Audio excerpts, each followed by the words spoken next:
చెప్పారు అధ్యక్షుడు. అలాగా మేము this should be a commitment. ఇందాక లోకేష్ గారు చెప్తా, ప్రతి ఒక్కరికి ఇదే భయం ఉంది, మళ్ళీ రేపు పొద్దున వీళ్ళు వస్తే ఏం చేస్తారని. ఏమీ చేయలేరు, రారు, ఏమి చేయలేరు. దానికి ప్రతి పెట్టుబడి పెట్టేవాడు, భూమి ఇచ్చిన ప్రతి రైతు, సెంటు భూమి ఇచ్చిన రైతు దగ్గర నుంచి 1,00,000 కోట్లు పెట్టిన మన లక్ష్మీ గారి దాకా ప్రతి ఒక్కరు ఏమడుతుంది, they need stabilities. We have to commit ourselves. We will give stability for the 5 crore people of Andhra Pradesh. Through that we stabilize our country, Bharat. ఇది కనుక మనం నిలబడకపోతే మనందరికీ భిన్నమైన అంశాల్లో కొంత తేడాలు ఉండొచ్చేమో, అభిప్రాయ భేదాలు ఉండొచ్చేమో, పాలసీ ఎలా కాకుండా ఎలా చేయొచ్చేమో అభిప్రాయ భేదాలు వస్తాయేమో, రావచ్చేమో నాకు తెలియదు. ఇప్పుడు దాకా రాలే, సంతోషం.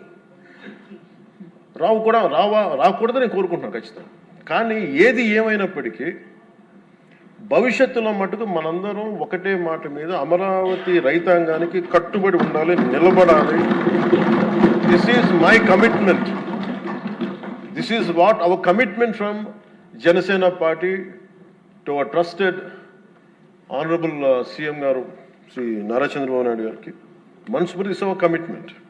మేము ఎక్కడికి దీన్ని మాట మార్చం, దీన్ని ముందుకు తీసుకెళ్తాం.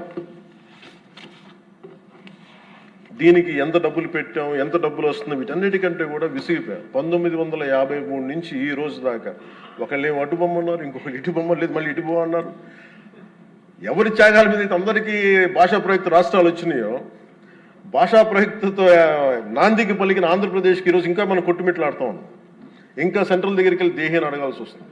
మాకు ఇవి ఇవ్వండి, మాకు ఆఫీసులు ఇవ్వండి, లేదా ఇందాక మీరు చెప్పిన ఆ షెడ్యూల్స్ రావాల్సిన ఆఫీసులు కానీ ఇంకా రావాల్సిన ఏమి రాలేదు. ఇంకా అడగాలంటే మన గొంతు చాలా బలంగా ఉన్నాం. సబ్ రీజనలిజం అనే యాటిట్యూడ్ తీసేయాలి మన దగ్గర. మీరు ఉత్తరాంధ్ర, మీరు రాయలసీమ, ఏంటి రాయలసీమ, ఏంటి ఉత్తరాంధ్ర, ఏంటి గోదావరి జిల్లాలో అన్ని కలిపి ఆంధ్ర కాదా? అందరూ మాట్లాడి తెలుగు వాళ్ళం కాదా? అసలు తెలుగు జాతి ఐక్యతగా మనం మాట్లాడుకున్న మైండ్ సెట్ నుంచి నిజంగా బాధ ఏంటంటే మన ఆంధ్ర కన్ఫైన్ అవ్వాల్సి వచ్చింది. ఫైన్, భావంలో తెలుగు జాతి ఉంది కానీ గుండెల్లో ఓకే, మన realities Andhra, okay, let us accept Andhra. మళ్ళీ దీంట్లో కూడా ఇందాక మీరు చెప్తున్నారు, లోకేష్ గారు చెప్తామంటే మీ ఉత్తరాంధ్రకి అవసరం లేదా అంటే, ఇంకా మనలో కూడా మనకి సబ్ రీజన్స్ పెట్టుకుంటే ఈ రాష్ట్రానికి ఎవరు రక్షించలేడు. మన ఇంతమంది ఉండి మీరందరూ చదువుకున్న వాళ్ళు, అద్భుతమైన ఏమంటారు అనుభవం ఉన్నవాళ్ళు,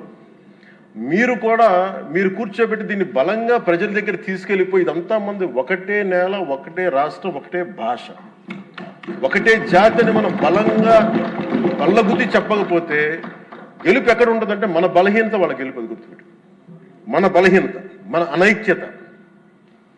వాళ్ళని చూసి మనం ఏం ఆలోచించగలరు, రేపు పొద్దున వీళ్ళు వచ్చేస్తారంటే. ఎప్పుడు వస్తారంటే నేను చెప్తున్నాను మీకు, మనలోని అనైక్యత, మనలోని అవగాహన లోపం ఉంటే వాళ్ళకి ఆ బలం ఉంటుంది. అసలు ఆ పరిస్థితి మనలో రానప్పుడు అలాంటి పరిస్థితులు ఎప్పటికీ ఉత్పన్నం కావు.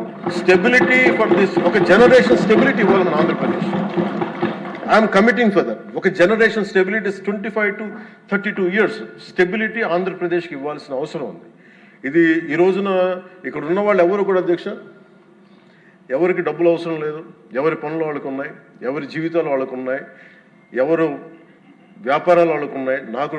నా ఫిల్మ్ యాక్టింగ్ కెరీర్ ఉంది, నాకు ఇవన్నీ నాకు దీంట్లో నాకు లబ్ధి పొందేది నాకేం అవసరం లేదు. కానీ నా భవిష్యత్తు ఒక్కసారి స్టెబిలైజ్ అయిన తర్వాత మేము తెలంగాణ నుంచి తిరిగి ఇది మీకు సంబంధం లేదని అనుకున్నప్పుడు ఈ బాధ ఇంకెవరికి రాకూడదని అనుకున్నాం అధ్యక్ష. స్టెబిలిటీ పోగొట్టుకు డీస్టెబిలైజ్ అవ్వకూడదని ఒక వేదంతో ఈ రోజున అన్నీ వదులుకొని తిట్లు తిని, ఇంట్లో ఆడబిడ్డలను తిట్టించుకొని, ఇంట్లో నా భార్యను తిట్టి, బూతులు తిట్టి, ఇంతమంది అందరి మీద కేసులు, మన పార్టీ వ్యక్తుల మీద కేసులు పడి అటెంప్ట్ మర్డర్ కేసులు పెట్టించుకొని ఇవన్నీ చేయాల్సిన అవసరం లేదు. కానీ ఎందుకు చేస్తున్నాం అంటే we want to make sure criminalization into politics can not be tolerated, will never be tolerated. మీ చట్టసభల్లోనే కూర్చొని మేము దాడులు చేస్తాం, ఇష్టారాజ్యంగా కొడతామంటే మేము కూర్చోబెట్టి కామ్గా ఉండే వ్యక్తులు అయితే కాదు. మనందరం ఇవ్వాల్సింది కూడా చాలా బలంగా, we're here to give solid stability for Andhra Pradesh. తద్వారా పెట్టుబడులు చాలా బలంగా వస్తాయి. అది ఈ ప్రజలు, నేను ఆంధ్రప్రదేశ్ ప్రజలకి ఈ సభాముఖంగా సభాపతి గారి ద్వారా నేను చెప్పదలుచుకున్నాను.